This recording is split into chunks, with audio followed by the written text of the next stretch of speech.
I never thought that my life would turn out exactly like this. Since childhood, it seemed to me that the family is an immutable structure, where all the roles are assigned in advance. The father is the protector and the head, the mother is the support and care, the children are those who learn to live by watching adults. But my family was different. My mother passed away when I was 10, and my father was alone for a long time until he met Christina. Christina appeared in our lives suddenly, but easily fit into the family atmosphere. She was young, only 10 years older than me, beautiful, well-groomed and always calm. It seemed to me that she never got irritated, never shouted, always kept herself in hand. She did not try to replace my mother, but was there, helped with my studies, advised me on how to take care of my skin, bought me things that suited me perfectly. I got used to her quickly. I didn't realize when something more than a family relationship had developed between us. It was small at first. She would straighten my hair, hold her hand on my shoulder longer than necessary, look at me a little harder than she should have. I saw her assessing me with her eyes, and I knew there was more to it than caring. At first, I didn't pay attention to it. I just felt comfortable around her. I liked listening to her voice, smelling her perfume, watching her move. I had never felt this way about a woman before, but there was something special about her. A feeling that she knew more about me than I did. My father didn't notice anything. For him, Christina was just his wife, beautiful, well-groomed, and a good housewife. He trusted her, loved her, and even when he went on business trips, he was sure that everything was fine at home. I don't know if Christina understood what was going on in my head back then. Perhaps she noticed how I looked at her, how I fell silent in her presence, how I reacted to her touch. I began to realize my attachment one evening when we were alone at home. My father had gone away for a few days, and Christina and I had a little girls' night. We watched a movie, drank wine. She let me try it, despite my age, and at some point I felt that I could no longer ignore this tension. She sat next to me, dressed in home clothes, a thin t-shirt and soft shorts, her legs tucked up on the sofa, her hair slightly disheveled. She looked so relaxed, so natural, and it seemed to me that there was no longer a border between us. I knew it was wrong. I knew she was my father's wife, but I thought she felt the same way. That evening was the point of no return for me, the moment when I admitted to myself that I felt more than just sympathy for her. I didn't know what to do with this feeling. It scared me, but at the same time, I didn't want to get rid of it. I looked at her and thought, what if she wants this too? What if she feels the same, but is afraid to admit it? The next day, I tried to act as usual, but something in our looks had changed. Now we both knew there was something more between us. We hadn't crossed the line yet, but that line had already become almost invisible. Something in our dynamic had changed after that night. Christina and I hadn't spoken about it directly, but there was a tension in the air between us that hadn't been there before. Every glance now lingered longer than it should have, every casual touch left a feeling of heat. I didn't know if she was as aware of it as I was, but my perception of her was different. I began to notice details that hadn't caught my attention before, the way she lightly touched the rim of her cup with her lips, the way she adjusted her hair, the way she ran her fingers over her collarbones when she sat thoughtfully in front of the mirror. There seemed to be something seductive in her whole behavior, but perhaps it was just my imagination that was drawing such images. The first conversation that crossed the line. One evening, when my father was away on a business trip, Christina came into my room. She was holding a glass of wine and looked relaxed. "Are you worried about something?" she asked, sitting down on the edge of the bed. I didn't answer right away. Two feelings were fighting inside me, the desire to tell the truth and the fear of being rejected. "I'm just thinking about some things," I answered evasively. Christina looked at me intently, as if she knew exactly what I meant. She took a sip of wine and smiled. "At your age, that's normal," she said, tilting her head to the side. "The only question is whether we're ready to admit our thoughts." Her words made me freeze. Was it a hint? Or was I just trying to think that? I felt her squeeze my hand lightly, an almost invisible gesture, but it was enough to make something inside me shift. I felt heat spreading through my body, but I forced myself not to react too obviously. "You know you can talk to me about anything, right?" she continued.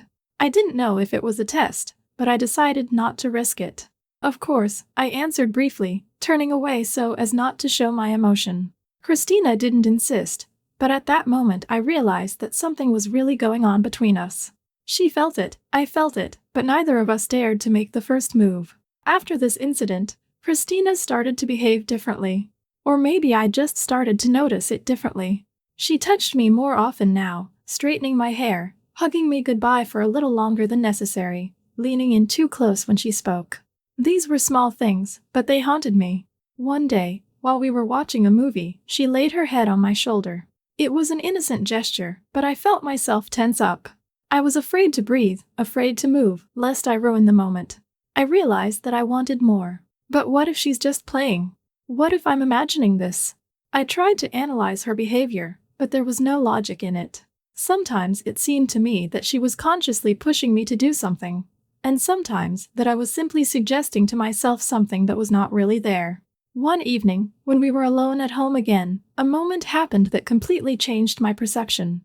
We were sitting in the kitchen, drinking tea, and suddenly Christina said, "Have you ever thought about the fact that love can take different forms?" I looked up at her. "In what sense?" She paused briefly, as if choosing her words. "It's just, sometimes it happens that we become attached to a person we shouldn't love," she said. I thought I heard a hint of sadness in her voice. "Have you ever had this happen?" I asked cautiously. Christina nodded, but did not elaborate. At that moment, I was finally convinced that there was something more between us. I knew it would be harder to stop later. After that night, I couldn't look at our relationship the same way anymore. We stopped pretending that there was nothing between us. It wasn't an open confession, it wasn't a frank conversation, but something had changed. We began to act differently, as if there was an unspoken agreement between us that neither of us dared to voice. I began to catch myself waiting for the moment when we would be alone. My father was still busy with work, often leaving, and in his absence the house turned into our personal territory, where no one interfered with us being who we wanted. Now we spent more time together, cooking dinners, watching movies, talking in the evenings. But the main thing was in the details. Christina touched me more and more often, as if by accident, held my gaze, smiled somehow differently. These touches could no longer be called accidental. One day, when we were cooking dinner together, she came up behind me and, as if by accident, placed her hands on my waist as she adjusted my apron. The movement lasted only a second, but I felt a jolt run through my skin.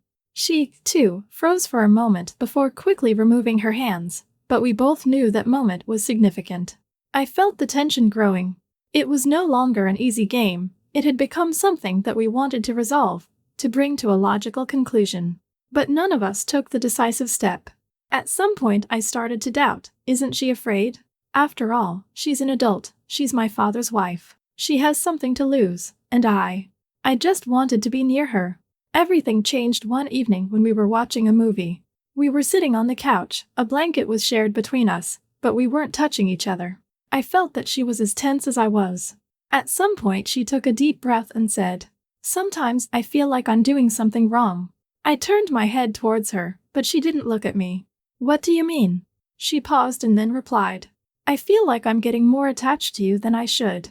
I didn't immediately understand what she was saying. Or maybe I just didn't believe my ears. "Is this bad?" I asked carefully. Christina finally turned her head towards me and looked straight into my eyes. "This is wrong," she whispered. I felt my throat go dry. "But you feel it too, right?" I asked, forcing myself to speak. She was silent for a few seconds, but then nodded. I didn't know what to say.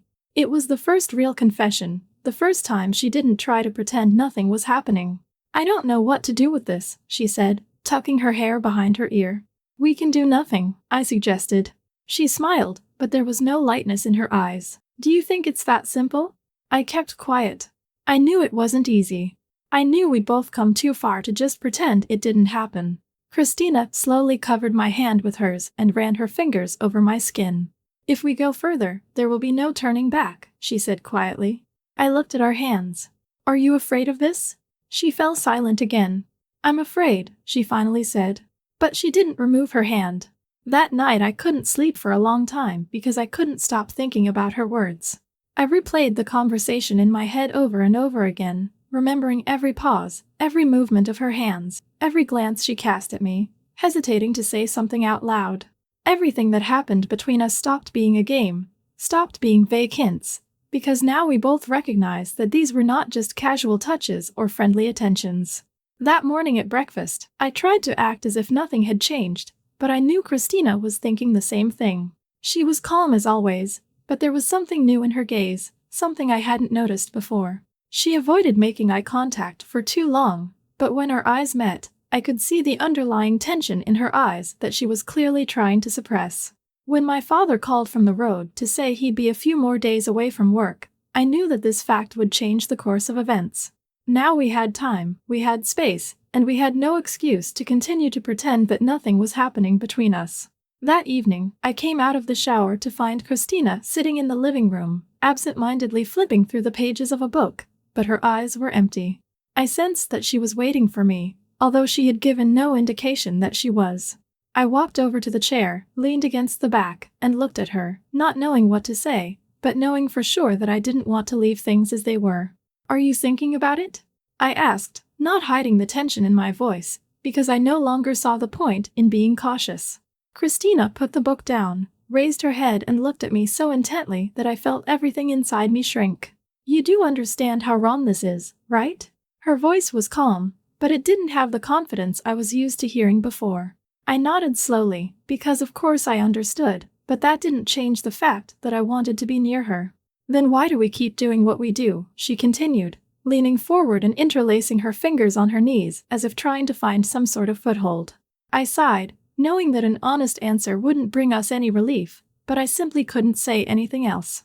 "Because it's the only thing that feels real right now," I said, watching her shoulders tense and her gaze grow even darker. Christina ran her hand over her face and closed her eyes for a few seconds, as if trying to find the strength to resist what was happening.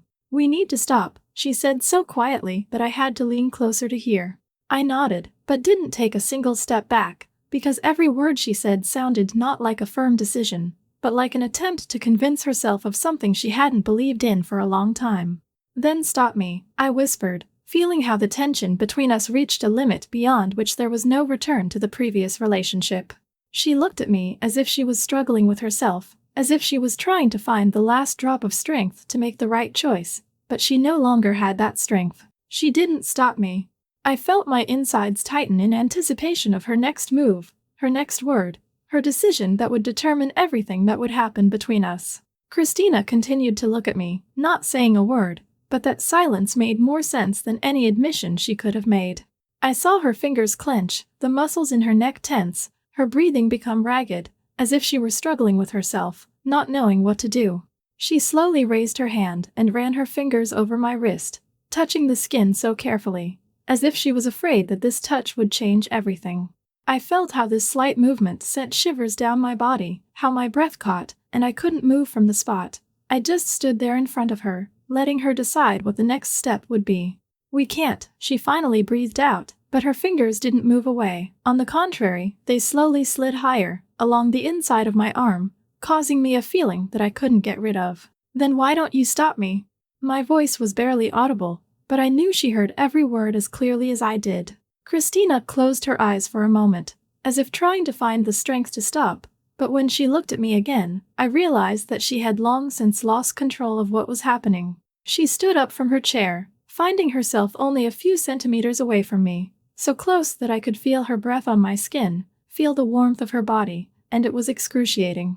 "I tried," she admitted, her voice hoarse, filled with pent-up emotions she could no longer ignore.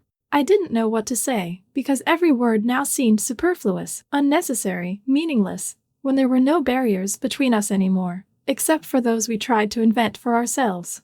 I just looked at her, watching how her eyes sparkled in the semi-darkness of the room, how her lips slightly parted, as if she wanted to say something, but couldn't. Her fingers slid up my forearm, up to my shoulder, lingering there for a few seconds before she slowly leaned closer, so close that our foreheads almost touched.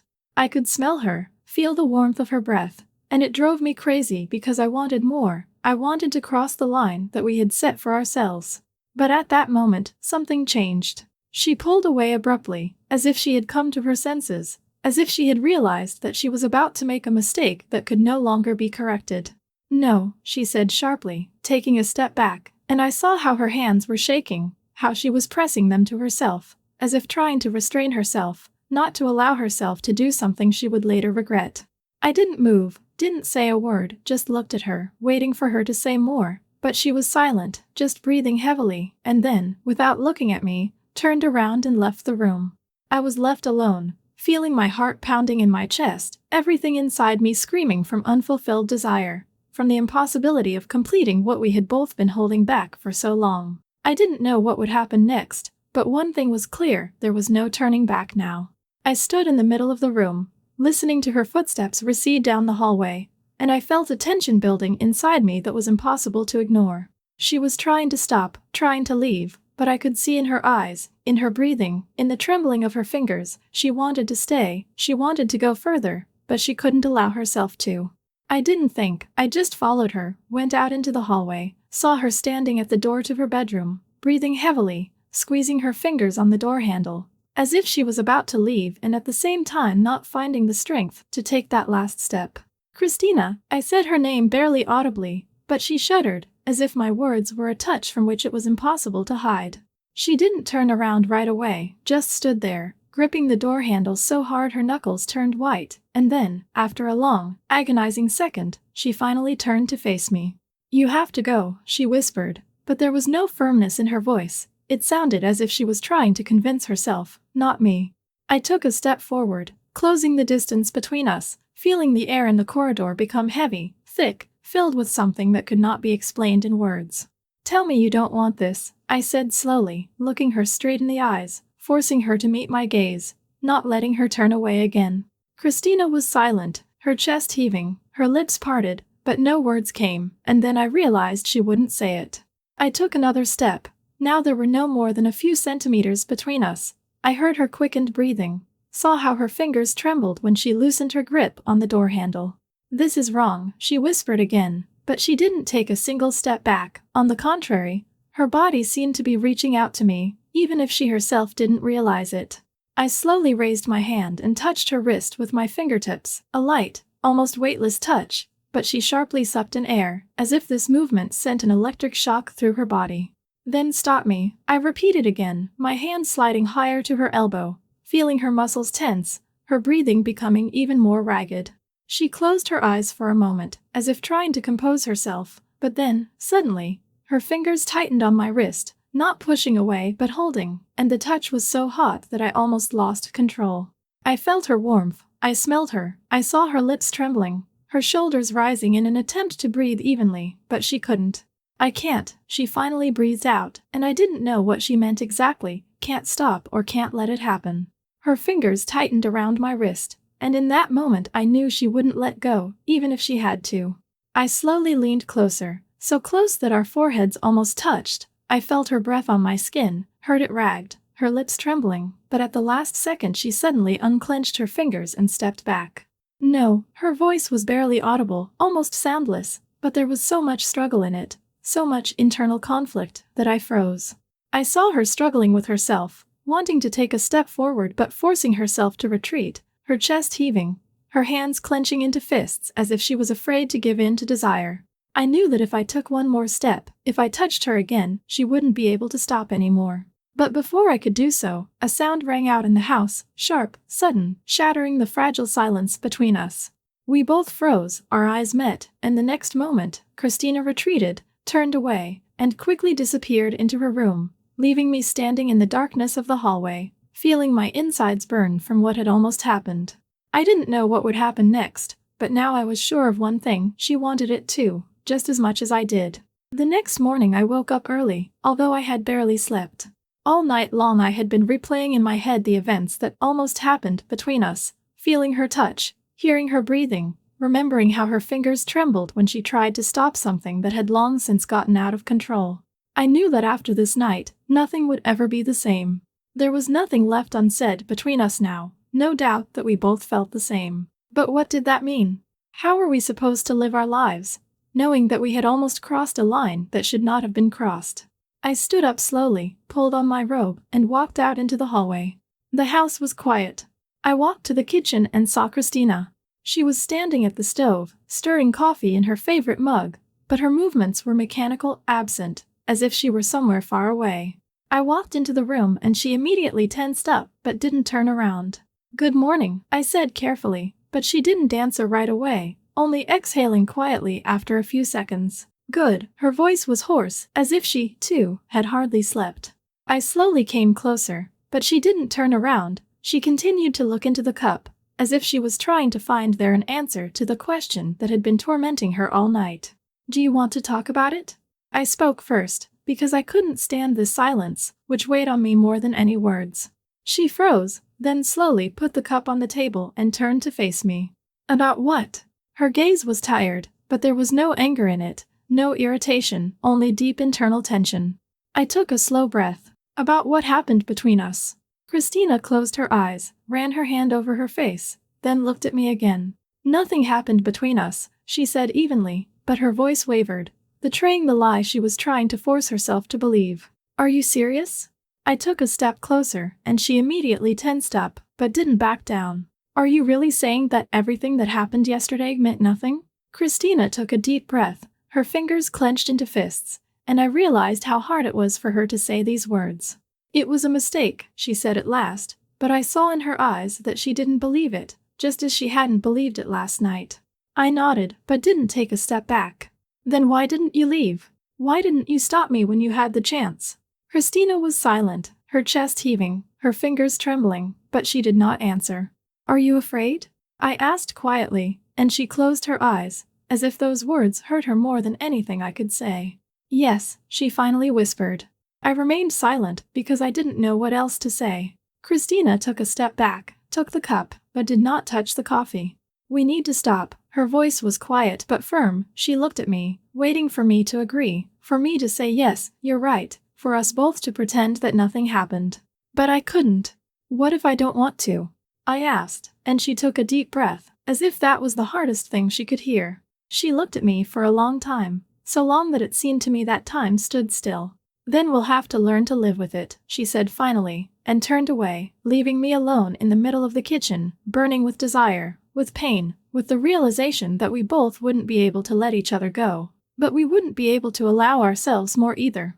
I didn't know what would happen next, but I knew it wasn't the end.